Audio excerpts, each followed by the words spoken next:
এটা Valentine day না gift day, teddy day, rose day, chocolate day, expense আর expense. Emotion আছে, কিন্তু তার থেকে অনেক বেশি এক্সপেন্স আছে। যে দিচ্ছে সে জানে সে কেন দিচ্ছে, আর যে গিফট নিচ্ছে সেও জানে তাকে কি রিটার্ন গিফট দিতে হবে। ক্যালকুলেশন সবাই করছে। যদি এটা অ্যাকসেপ্ট করে নাও, তোমার ভ্যালেন্টাইন ডেও সুন্দর হয়ে উঠবে। আর যদি মনে করো তোমারটা এক্সেপশন, তাহলে লাইফ খুব তাড়াতাড়ি বুঝিয়ে দেবে কতটা কবিতা আর কতটা অঙ্ক রয়েছে তোমার ভ্যালেন্টাইন ডেতে। লাইফ বুঝিয়ে দিক তার আগে শিখে যাওয়া ভালো নয়? তোমরা সিঙ্গেল হও বা কাপেল, ভ্যালেন্টাইন ডে কিভাবে ইমোশন আর এক্সপেন্স ম্যানেজ করতে হয় তোমাকে নতুন করে ভাবতে শেখাবে। তাহলে আর দেরি না করে লেটস স্টার্ট।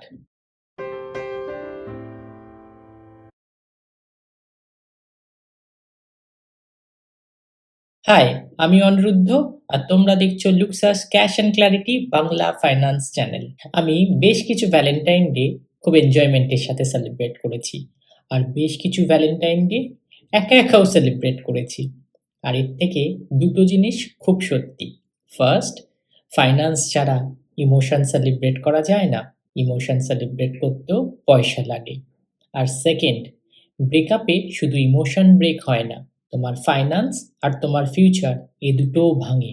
কিন্তু এটাও সত্যি, ফাইন্যান্স প্রোটেক্টেড থাকলে ইমোশন রিকভারিটা খুব ফাস্ট হয়। যেমন বলে, সল্ট ওয়াটার হিলস এভরিথিং। তাই যারা আর্লি টোয়েন্টিজ আর মিড টোয়েন্টিজে আছো, তোমাদের ভ্যালেন্টাইন ডে সেলিব্রেট করার তিনটে স্টেপ।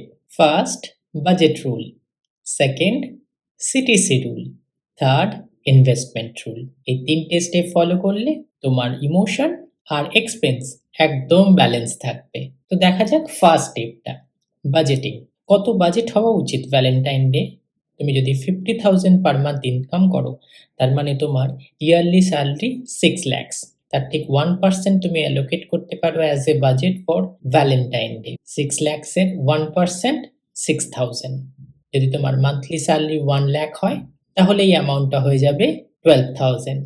আর যদি তোমার মান্থলি স্যালারি 20 to 25,000 হয়, তাহলে কিন্তু এটা নেমে আসবে 3,000 এর কাছাকাছি। অনেকে মনে করে ভালোবাসার আবার বাজেট কেন? নিজের সবকিছুর জন্য যখন বাজেট করছো, তখন ভালোবাসারই বা বাজেট কেন হবে না? তো ভ্যালেন্টাইন ডে অবশ্যই বাজেট থাকতে হবে, আর এই বাজেটের মধ্যেই ফুলফিল করতে হবে। যদি না হয়, তাহলে নয় নিজের ইনকাম ইনক্রিজ করতে হবে, আর নয় অন্য দিকের মানুষটাকেও কন্ট্রিবিউট করতে হবে এই মিউচুয়াল এনজয়মেন্টে।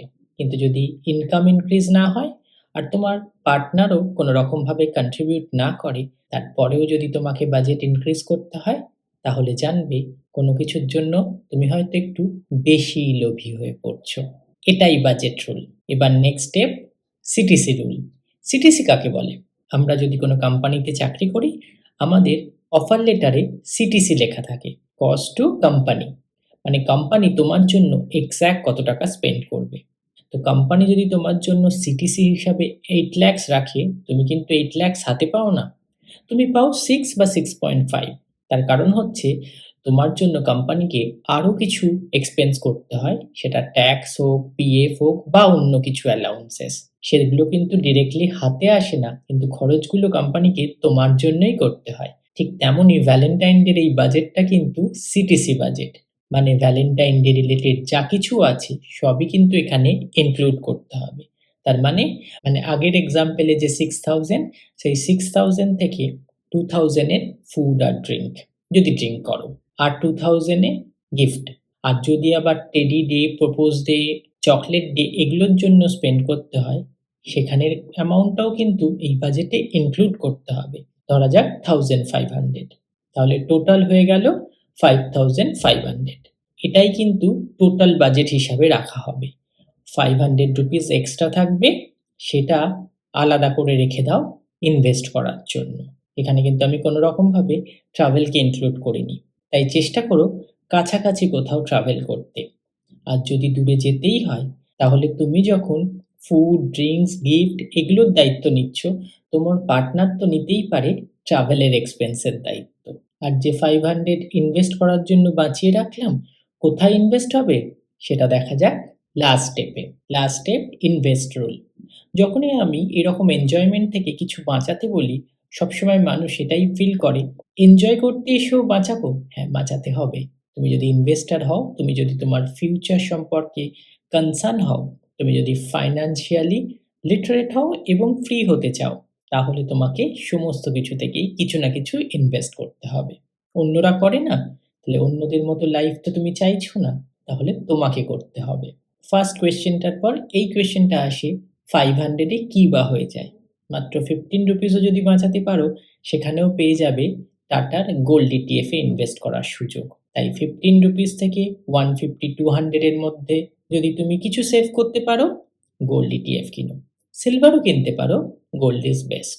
যদি 300 থেকে 700 অবধি সেভ করতে পারো, তাহলে ইনভেস্ট করো জোম্যাটো বা ইন্ডিয়ান হোটেলের মতো কোম্পানি।